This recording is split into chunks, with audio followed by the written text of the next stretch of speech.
Welcome back to the Pursuit of Accuracy. I'm Josh, and today we have a Bergara B14R on the bench, and this is basically as close to a stock rifle as you're ever going to see me with. This is factory barreled action. It's in the factory HMR stock. You can see I've added a little piece of Arca rail here in place of a front swivel stud so I can use my bipods, because I don't own a single bipod that actually clamps to a swivel stud. And we have changed out the trigger to a Timney hit, and we have this Anarchy Outdoors bolt handle and bolt knob. But for now, we're leaving it in this setup, and we're going to test today to see what kind of ammo it's going to like out of what I have. Okay, so we have the target downrange is 50 yards, the ARA target like we always use, and I listened to your guys' comments. We are not going to use a scope cam. We are using a downrange camera, so hopefully you guys like that. We're going to start off with 10X. We're going to shoot 3 5-shot groups of each of these, and then we're going to clean the barrel and we'll move to the SK. So let's see what it does. And I will be speeding this up so it's not quite so dull for you guys. We're going to use 1 row per ammo, and we're not worried about point of impact as much as we are groups.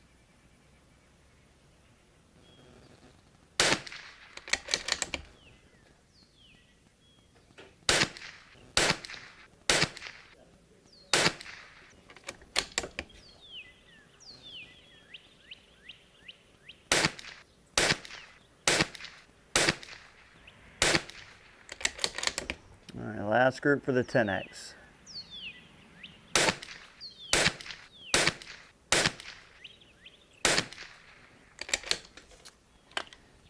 Yeah, it doesn't look like we're going to be shooting 10X out of the factory Bergara rifle at all. That's probably 3 1-inch groups. So let's go over to one of the lots of match here.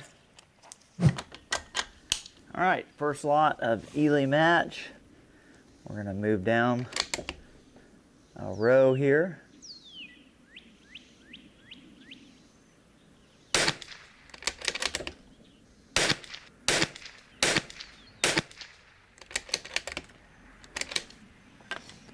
Do have a little bit of wind today, but I don't think it should have carried that far.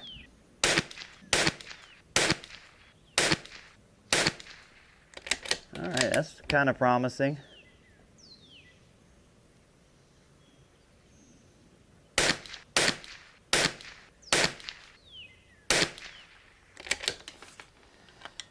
And that kind of ruined it for us, so. All right, new row. Let's see if this is going to work out better for us.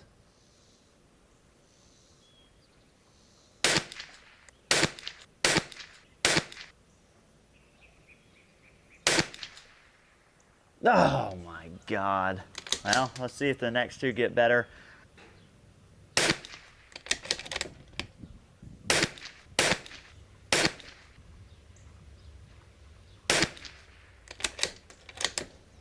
All right, I'm starting to think this lot of match is a contender out of this rifle.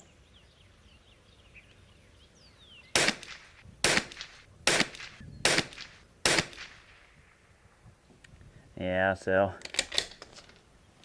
not too bad, but we will see how those 3 pan out. Obviously, the 10X and then the first lot of match are definite no-goes.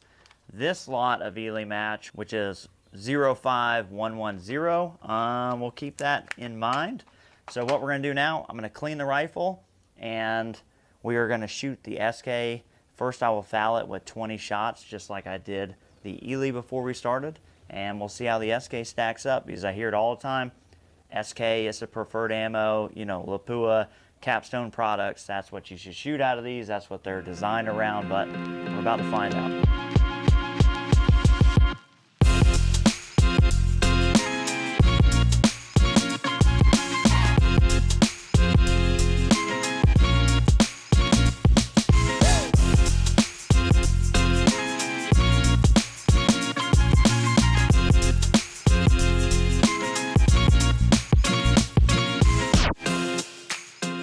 All right, so we cleaned the rifle, and now we have shot some foulers, and we are going to shoot 3 5-shot groups with SK rifle match, and then we'll use the long range match. So run the same exact format. Do have a little bit of rain coming in, But we're going to go down to the next row, shoot 5. Like I said, we're not worried about point of impact, just groups.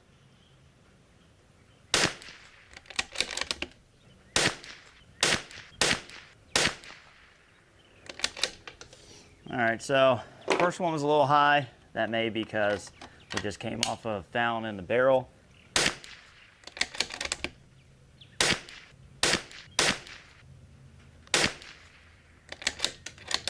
Not looking that great. Last group.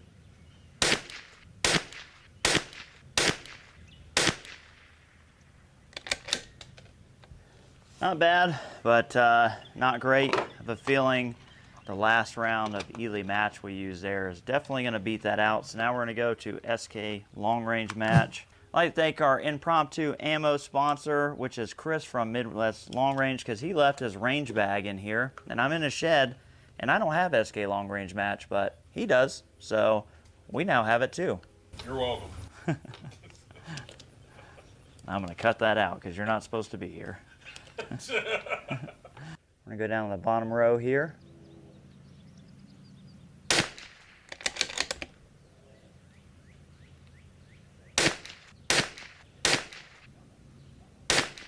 We need to steal Chris's ammo, it looks like. But we got 2 more groups to shoot. Let's see if it can maintain.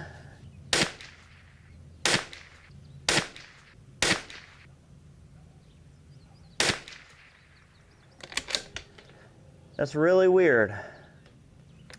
2 pretty much 0.25 inch groups, but in different spots on the target. Could be the wind shifting a little bit, but I doubt it.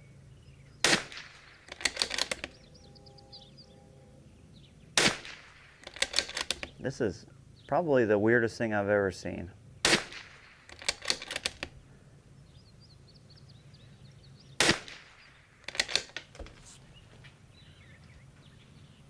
I like to think I know a lot of stuff about rimfire because I eat, drink, breathe rimfire. Like, this is what I do. And I have never seen a rifle that shot 3 consecutive, basically 1 whole groups on 3 different parts of the target without any real condition change. So I'm not sure why that is, but this SK long range match obviously just beat the pants off everything else. So out of curiosity, we're going to load up 5 more, and we're going to see what this thing does. I know we were only going to shoot 3, but I think this kind of warrants a deeper look here. And now, of course, there's wind picking up. Oh, there's a fly. I don't know if y'all are going to be able to see him. Stay still, fly. We're a little left. Oh, I think we just got him. Have to check the camera. We may have just assassinated a fly. And point of impact would have been right where that was. I held about 2/10. So back to the 5-shot group.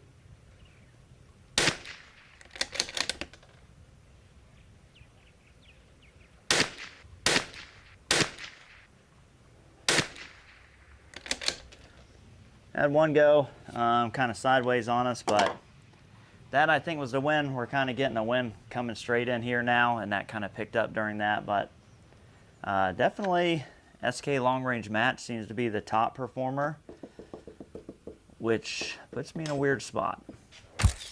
All right, so day number 1, part number 1 of the video series went pretty well. Some very interesting stuff because the SK long range match was the overall winner, but the next time you will see this rifle, we will have it in a KRG Bravo again. Big thanks to Anarchy Outdoors for providing this bolt knob, the bolt handle. They're providing the KRG Bravo, and we're going to throw on a couple of other little trick parts to go along with this, and just overall try and turn this into a competition grade rifle. Now, with the way it was shooting today, we had one lot of the Eley mats that was definitely competition ready. The SK definitely beat it out. I would definitely compete with this factory barreled action. The reason we're going to go ahead and change this out is I don't like the balance of this.